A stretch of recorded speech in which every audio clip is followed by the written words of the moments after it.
카더라가 난무하는 세상, 그동안 밖으로 드러나지 않았던 취업의 비밀을 알려드립니다. 취업 비사. 자, 이렇게 무더운 여름날에도 성공 취업의 팁을 알려주기 위해서 달려오신 두 분입니다. 최지연 컨설턴트 그리고 차재원 컨설턴트님 어서 오세요. 안녕하세요. 네, 안녕하세요.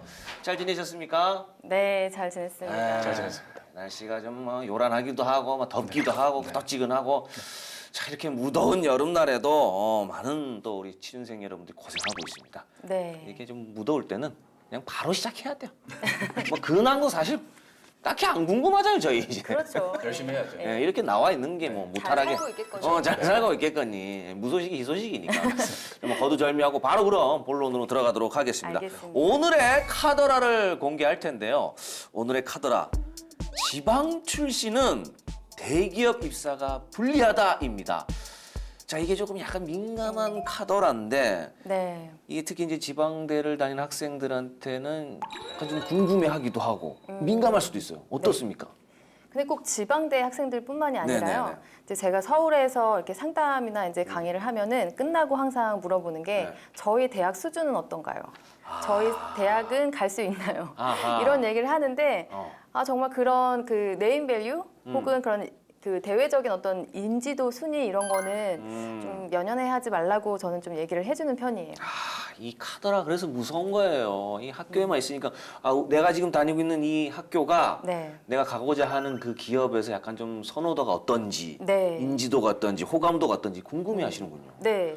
서울에 있는 학생들도 굉장히 불안해요. 예. 그렇군요.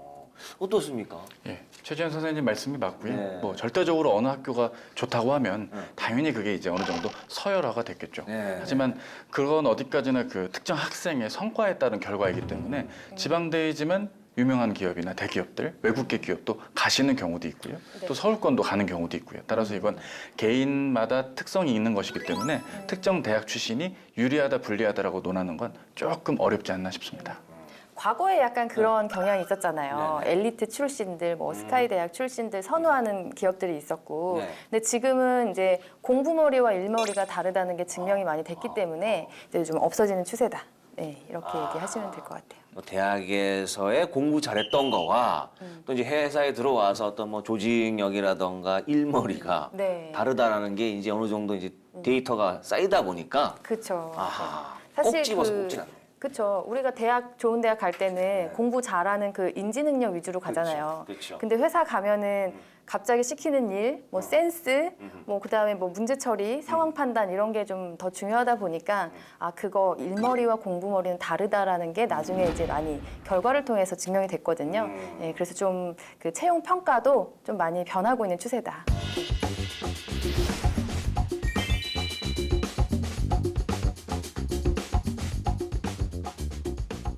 그러니까 오늘 이 카더라에 가깝습니다. 혹시 지방에서 학교 다니는 우리 친구들, 취업 준비생 여러분들 너무 기죽지 마시고 열심히 하시다 보면 좋은 결과가 있을 거라고 저는 생각이 됩니다. 자, 그럼 오늘의 주제 바로 알아보도록 하겠습니다. 지방대에 관한 편견과 진실. 자, 오늘의 주제 지방대에 관한 편견과 진실입니다. 자, 뭐 취업률과 더불어서 지방대 이제 관련해서 논란이 좀 또 있어요. 보면은 뭐 특히 이제 지방대 정원 미탈, 뭐 또 구조조정 관련해서 뉴스가 이제 계속해서 이제 쏟아져 나오고 있는데 네. 또 이렇게까지 좀 지방대가 좀 힘든 이유가 있을까요? 일단은 이제 정원수를 채워야 되는데 이제 입학률이 이제 떨어지는 이유가 그러니까 저출산 고령화 시대이기 때문에 이제 학령 인구가 많이 줄었잖아요. 그래서 대학을 가는 사람들이 줄어서 일단 모집이 안 되면 이제 학교 운영이 굉장히 어려워서 이제 좀 특성이 없거나 좀 이렇게 통합이 가능한 학교들끼리 통폐합을 진행하거나 이제 이렇게 되다 보니까 좀 이제 신입생을 유치하기 위한 노력들이 좀 필요하죠. 코로나19 영향도 좀 있는 것 같습니다. 아무래도 학교를 방문을 못한 채 온라인으로만 대학을 가다 보니까 좀 붕 떠 있는 기분에서 다시 한번 수능을 치르고 대학교를 다 새롭게 좀 지원을 해봐야겠다는 마음들도 학생들 사이에서 좀 일부 있기 때문에 그러한 요소들이 지방대 어떤 미달 사태라든지 좀 정원에 대한 아쉬움들이 이어지는 게 아닌가 싶습니다. 이게 이제 아무래도 지금 비대면 또 시대고 하다 보니까 네. 학교를 이제 가보지 않고 한 번 더 차라리 재도전을 하는 선택을 하는 학생들이 좀 많이 있군요. 그러다 보면 뭐 그렇죠. 입학을 해야 되는데 어느 학교는 분명히 또 미달이 되고 그러면 자연스레 또 학교 운영에서 또 좀 문제가 또 있고 힘들어질 수밖에 없네요. 참. 어쨌든 뭐 지방대에 대한 편견 그리고 이제 열악한 상황을 극복하기 위해서 지방대에서는 그래도 자구책이 좀 있나요? 어떤 노력들을 좀 하고 있을까요? 좀 지방대에서는 마케팅 활동을 좀 활발하게 하는 것 같아요. 홍보를 좀 해야겠죠. 그렇죠. 아무래도 이제 광고를 하지 않아도 마음속에 그 인지를 하고 있는 그런 이제 뭐 흔히 뭐 유명한 이름이 있는 그런 대학 말고는 좀 멀리서 있거나 우리 학교에 좀 학생을 유치해야겠다 이런 의지가 강한 대학들이 있는데요. 그래서 이제 스포츠 마케팅을 하는 거죠.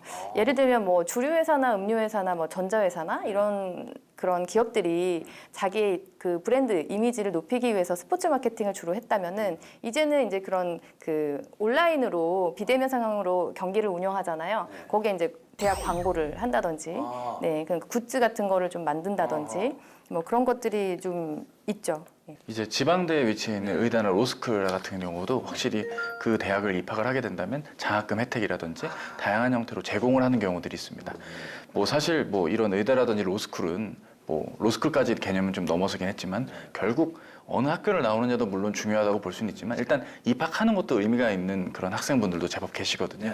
따라서 그러한 틈새를 좀 노린다라는 표현이 맞을 수도 있고요. 제공하는 지원책이 좀 다양해진다는 점도 좋겠고 학생을 유치하기 위한 시도는 뭐 앞서 최 선생님 말씀처럼 온 오프라인상으로 다양하게 홍보도 하고 또 학생들의 인터뷰에 뭐 SNS를 통한 홍보들도 많이 이루어지는 걸로 알고 있습니다. 이게 참 이 지방에 있는 대학들은 그 학교에서만 이렇게 나서서 할 게 아니라 지자체나 연계해서 좀 이렇게 할 필요가 있겠네요. 어쨌든 그렇죠. 네. 우리 지역으로 들어오는 인구가 유입이 되는 거잖아요. 네. 진짜 거기서만 살다가 좋으면 학교 다니다 좋으면 거기 또 뿌리를 내릴 수도 있고. 어쨌든 이 학교 측에서는 이런 좀 노력들을 좀 하고 있고 그리고 또 지방대 학생들도 이제 취업을 하기 위해서 어떤 전략들을 좀 짜고 있다고 이제 들었는데 어떤 전략들을 좀 짜고 있는지 궁금하거든요. 네, 일단 이제 지방대를 다니고 있는 취준생 분들은 크게 두 가지로 좀 얘기를 할 수 있을 것 같아요. 첫 번째는 이제 지역 할당제나 지역 인재에 좀 가점을 주는 전형을 공략하는 방법인데요. 공공기관 같은 경우에는 이제 그 지역 인재를 이제 그 목표 할당제가 있거든요, 매년. 그렇게 그 지역 출신들끼리 경쟁하는 트랙으로 지원을 하는 방법이 있고 또 이제 대기업의 이제 플랜트들이 보통 지방에 있다 보니까 그 지방에서 오랫동안 다니려면 좀 그 서울이나 어떤 도시에 있던 분들은 적응을 못하는 경우가 있고 또 이제 퇴사를 하거나 그런 비율이 조금 높은데 그런 지역에 있으면 친근감과 어떤 이런 우호적인 관계 이런 걸 가지고 들어오기 때문에 기숙사를 제공하더라도 조금 이게 공식적이진 않지만 좀 우대하는 그런 문화가 있거든요. 그래서 그런 것 때문에 좀 전략적으로 지원을 하는 방법이 있고요.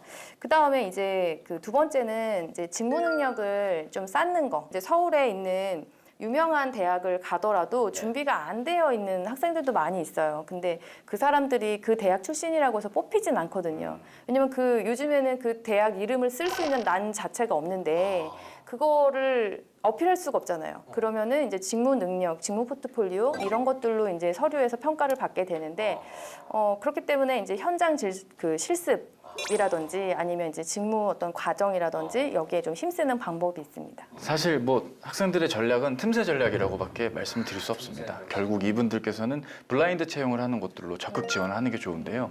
사실 그 이전에 앞서서 챙겨야 될 건 그 전공을 살려서 취업을 하든 살리지 않고 탈전공에서 취업을 하든 학점 관리를 잘하는 게 무엇보다 중요합니다. 학점 관리. 높은 학점일수록 이 지원자의 성실도 그리고 전공에 대한 이해도가 뛰어나다고 판단을 할 수 있는 부분들이니 그렇게 전공을 좀 챙겨주면서 지원하려는 기업에 따라서 학점이 낮은 경우라고 한다면 이를테면 블라인드 채용을 하는 공공기관이나 시중은행들 그리고 특정 대기업의 특정 블라인드 오디션 전형 등이 있습니다. 이를테면 예전에 지금은 코로나 때문에 쉬고 있지만 KT그룹이 뭐 스타 오디션 전형 이런 게 있었고요. 그리고 SK그룹도 SK텔레콤 같은 데서 SK텔레콤에 해당되는 특성화된 인재를 뽑는 오디션 전형들이 한때 있었습니다.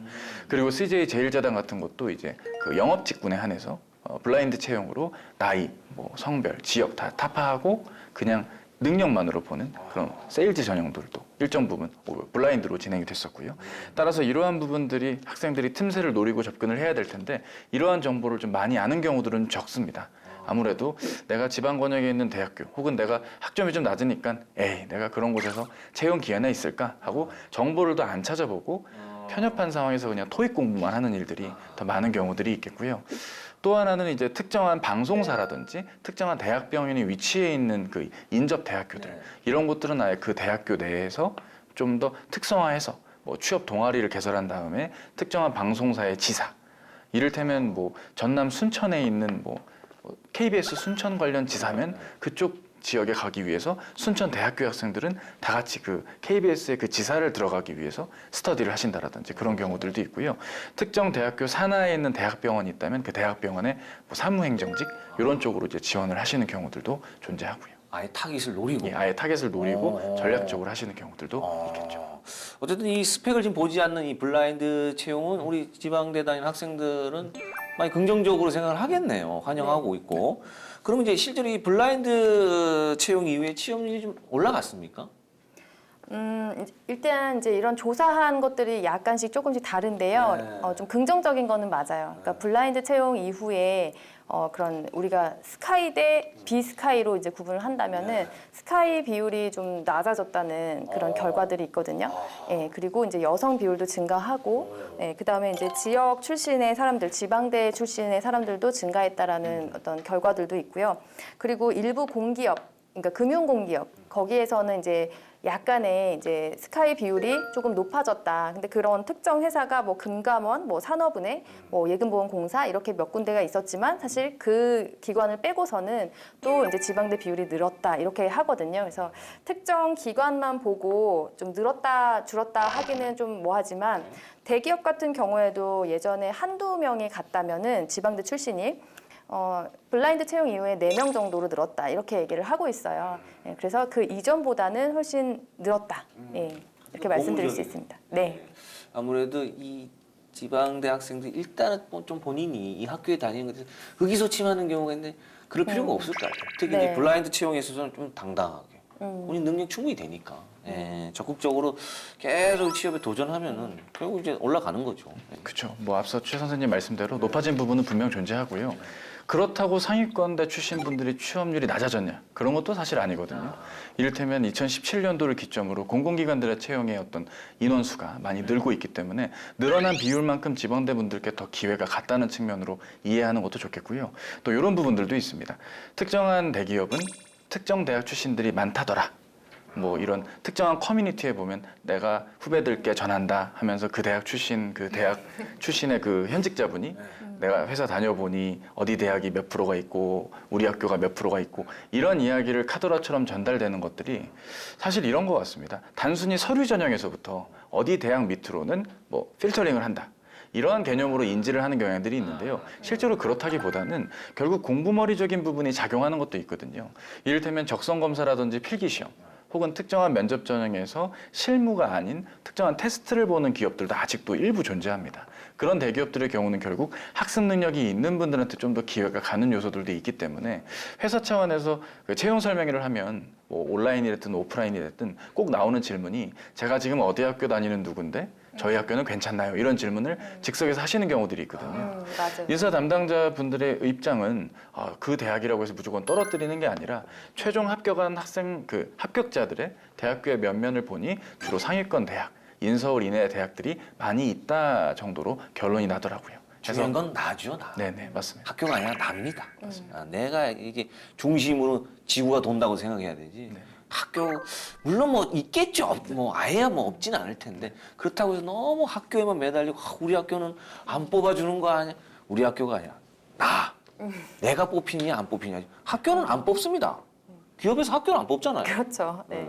인물을 뽑는 거기 때문에 인물을 그렇죠, 봐야죠. 맞아요. 예. 또 하나만 더 말씀드리면 이런 것도 있습니다. 삼성전자에서 DS 부문에 생산 기술자를 수백 명을 뽑는 것과 특정 대기업 계열의 카드 회사에서 기획 담당자 2명을 뽑는 건 분명 차이가 있고 기준이 다른 다르죠. 거거든요.